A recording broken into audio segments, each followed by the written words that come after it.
Pastor Timothy గారు బల్లే బల్లే సూపర్ కదా, ఒక్కడ చూపిస్తావా? నరసరావుపేట చంద్రబాబు నాయుడు ఖాళీలో మేము ఉన్నాం.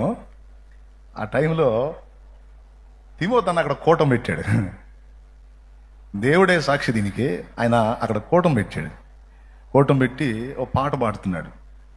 కొంతసేపు కనబడి అంతలోనే మాయమై ఆవిరి వంటిదిరా, ఈ పాట పాడుతున్నాడు. ఈయన ఈ పాట పాడి పాపం ప్రార్థన చేసి వాక్యం మొదలు పెట్టాడు. ఆ పక్కింటోడు ఏం చేశాడంటే టేప్ రికార్డ్ పెట్టి ఫుల్ సౌండ్ పెట్టాడు. పాపం ఈయన మాట్లాడేది ఈయనకి వినపడట్లా, అట్ట పెట్టాడు వాడు. నేను మొన్న ఇద్దరం సమీప ఇంట్లోనే మేమున్నాం. ఏమనుకోవాకన్నా, మేమేమనుకున్నాం అంటే, అరే మన్నయ్య నేను వాడు ఈ టేప్ రికార్డు పెట్టాడురా, ఈ పాస్టర్ గారు ఏదో చెబుతున్నాడు, ఖచ్చితంగా ఇప్పుడు ఈ పాస్టర్ గారు రియాక్ట్ అవుతాడు చూడరా అనుకున్నాను. నేను ఇద్దరం, మన్నయ్య నేను. ఎవరు ఈయన. పాప ఆయన ఏం చేస్తున్నాడు, వాక్యం చెబుతున్నాడు. కొంతమంది జీవితాలు ఇంతే మారో అని పాప ఆయన కొంచెం వచ్చే ఉద్రేకాన్ని కంట్రోల్ చేసుకుని దేవుడే వారిని దర్శించుగాక అని చెప్పని వాక్యం చెబుతున్నాడు. రగిలిపోతా. ఈ సన్నివేశాన్ని మేము ఎంజాయ్ చేశాం, మా వాడు నేను. ఆ తర్వాత మేము ఆ పరిస్థితుల్లోకి వెళ్ళటం అవన్నీ జరిగినాయి. థ్యాంక్స్ అన్న, గుర్తుంది కదా నీకు చెప్పాను కదా, అదే సాక్ష్యం. Okay right.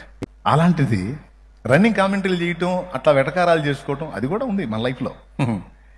అందుకే ఎవరైనా చేస్తుంటే నవ్వుకుంటాను. ఓకే అంటే నన్ను నేను చూసినట్టు ఉంటుంది ఎవడన్నా అట్లాంటి పిచ్చి హాస్టల్ చేస్తుంటే, ఎందుకంటే అట్లా చేశాను కాబట్టి నేను. తర్వాత రాత్రి ఒక సూచక్రియ ద్వారా ఒక వ్యక్తిని ఆయన తాకి స్వస్థపరచటం అనే ఒక సూచక క్రియ యేసు ప్రభు ఆ రాత్రి నన్ను దర్శించి నాకు అది చూయించాడు. నేను లేచి కూర్చున్నాక నాకు కనబడ్డ దర్శనాన్ని బట్టి నేను యేసు ప్రభు గురించి ఆలోచించకుండా నేను మొక్కిన వాళ్ళందరినీ తలపోసుకుంటున్నాను. ఈ స్వామి కనపడ్డాడేమో, ఆ తల్లి కనపడిందేమో, ఈ అయ్య కనపడ్డాడేమో, ఆ అమ్మ కనపడిందేమో, ఈ బాబా కనపడ్డాడేమో, ఇదే రూటు ఈ వెతుక్కుంటున్నా. అయితే నాకు నా అంతర్వాణి అంటారు, అంతరంగ స్వరం, నాలో నుండి ఒక ధ్వని, నీవు తలపోస్తున్నవి ఏమీ కాదు, వారెవరూ కాదు. ఎవరిని నువ్వు ద్వేషించావో, ఎవరిని నువ్వు దూషించావో, ఎవరికి వ్యతిరేకంగా నువ్వు క్రియ చేశావో, ఆ యేసు చేసిన కార్యం అది. యేసుక్రీస్తు. నువ్వు లేచి అక్కడికి వెళ్ళు. దేవుడే లేడన్నావుగా, నేనే దేవుడను, మరి ఏ దేవుడు లేడు.